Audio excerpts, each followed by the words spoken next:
कैसे हैं आप सब। होपफुली सब लोग ठीक होंगे, खुश होंगे। अल्हम्दुलिल्लाह मैं भी ठीक हूँ। Welcome back to my channel. आपका रमज़ान होपफुली अच्छा जा रहा होगा।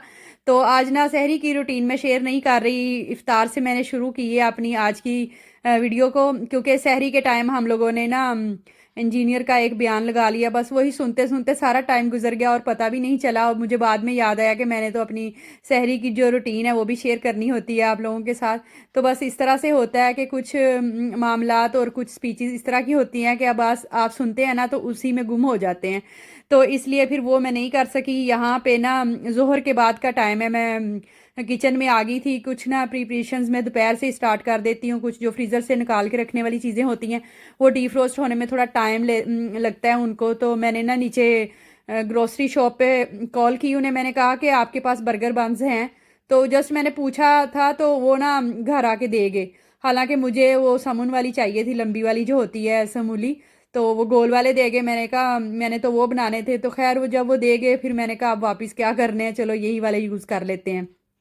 तो कबाब्स मैंने निकाल के रख दिए हैं, क्योंकि उनको भी थोड़ा डिफ्रोस्ट होने में टाइम लगेगा। वैसे तो फ़ौरन के फ़ौरन भी उनको तवे पे करे ना तो हो जाता है, लेकिन मैं थोड़ी बहुत प्रिपरेशंस जो है ना वो करना चाह रही थी, क्योंकि मुझे कहीं जाना था अभी आगे चल के, आपको मैं बताती हूँ। तो यहाँ पे ना इसके लेटस के लीव्स जो है ना वो भी मैंने कट करके वॉश करके इनको मैं रख लूँगी। तो बाकी की जो है ना वो उसको इस तरह से लपेट दूँगी। कुछ चीज़ें सैलड वगैरह की होती हैं, उनको ना इस तरह से लपेट के रख दो ना बिल्कुल, तो वो कितने दिनों तक ऐसे फ्रेश ही रहती हैं। और इवन कि इसके अंदर ना पसीना वगैरह भी नहीं आता। तो बर्गर्स जो मैं बना रही थी ना उसके अंदर बजाय इसके कि मैं अलग से टमाटर या किसी और चीज़ की स्लाइस वगैरह लगाऊं ना, मैं इस तरह से अंडे में ही मैंने सारा कुछ डाल लिया है। प्याज, टमाटर और सब्ज़ धनिया डाला है, नमक मिर्च मसाले डाल के ना उसको भी बीट करके मैं रख लूँगी। अच्छा, ये वाला वीडियो क्लिप जो है ना वो रमज़ान से पहले का है, लेकिन आज वाली वीडियो के साथ रिलेटेड है।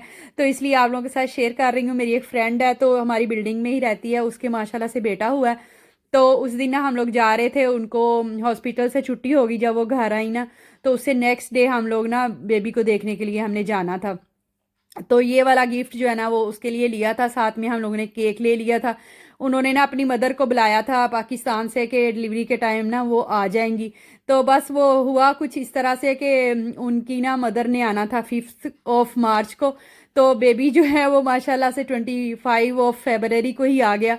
तो बस वो ना जब छुट्टी होके घर आई तो थोड़ी सैड सी थी, तो हम चाह रहे थे उनकी खुशी थोड़ी सी सेलिब्रेट करें।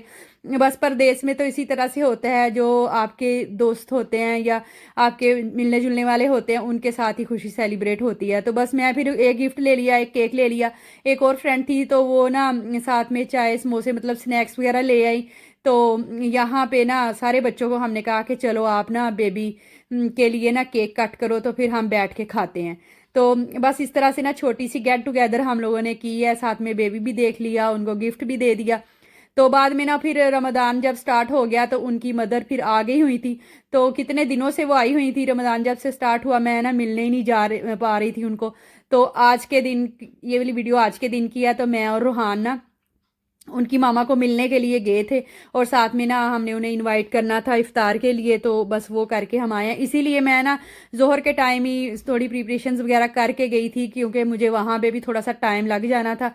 तो बस इसी तरह से है। वो फ्रेंड जो है ना जिस दिन हम केक लेके गए कह रही आज थोड़ी खुशी फील हो रही है इस चीज़ की कि हमारे घर न्यू बेबी आया, वरना तो ऐसे हम सैड ही बैठे होते हुए थे इतने दिनों से। तो बस इस तरह की छोटी छोटी खुशियाँ हैं। हम लोग फ्रेंड्स और मिलने जुलने वाले ना इस तरह से सेलिब्रेट कर लेते हैं तो थोड़ी अपनाइत सी फील हो जाती है। तो बस वहाँ से वापस आई हूँ तो मैंने ना फ्रूट चाट वगैरह बना लिया है। रूहान को मैं साथ लगा लेती हूँ इसी वजह से कि उसका भी टाइम अच्छा हो जाता है। ये ना मैंने फर्स्ट टाइम इस तरह से पालक जो है ना वो फ्रीज़ करके रखी थी। मैंने कहा आज इसको ट्राई करते हैं, अगर तो ये अच्छी रही ना मतलब अच्छे पकोड़े बन गए इसके, तो फिर बाकी की जो फ्रेश मैंने ला के रखी है ना उसको भी मैं इस तरह से कट करके फ्रीज़ कर लूँगी।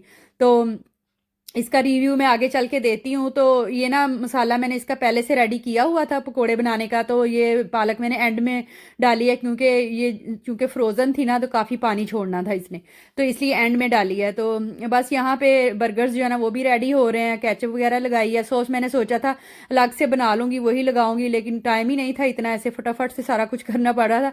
इसलिए फिर मैंने ना मस्टर्ड सॉस इसी तरह से लगा दी है। ऑमलेट जो है वो लगा दिया, एक एक कबाब लगा दिया। ये तुर्किश कबाब जो मैंने बना के रखे थे ना उसी से मैं बर्गर्स बना रही हूँ। तो बिलीव मी ये बहुत ही मज़े के बनते हैं तुर्किश कबाब। इसकी ना रेसिपी मैं शेयर कर दूँ क्योंकि रमज़ान की प्रिपरेशंस में मैंने काफ़ी दिन हो गए हैं ना उसको शेयर किया था, तो अगर आप भी इसको देखना चाहें तो आप वहाँ से लिंक के ज़रिए देख सकते हैं। तो बस चीज़ का एक स्लाइस लगा दिया और लेटस लीव लगा दिए और ये मज़ेदार से बर्गर्स जो है ना रेडी हो गए। कोई एक हैवी सी चीज़ बना लें ना इफ्तार में, तो उससे ये फ़ायदा हो जाता है कि आपको फिर बाद में खाना खाने की ज़रूरत पेश नहीं आती। ये देखें, मैं बताऊं इसका ना क्या हुआ कि ये जो फ्रोज़न वाली पालक थी ना, इससे इतने क्रिस्पी पकोड़े बने हैं, बहुत ही मज़े के। लेकिन इसकी बैड थिंग ये हुई कि जब इसको मैंने ऑयल के अंदर डाला ना, तो इसने एकदम से ऑयल को ठंडा कर दिया, तो जिसकी वजह से ना इन्होंने बहुत ज़्यादा ऑयल ऑब्जॉर्व कर लिया। यहाँ मैं रोहान को पूछ रही थी बर्गर कैसे बने हैं, तो वो मुझे डबल थम्स अप करके कह रहा था कि मम्मा बहुत ही यमी बने हैं।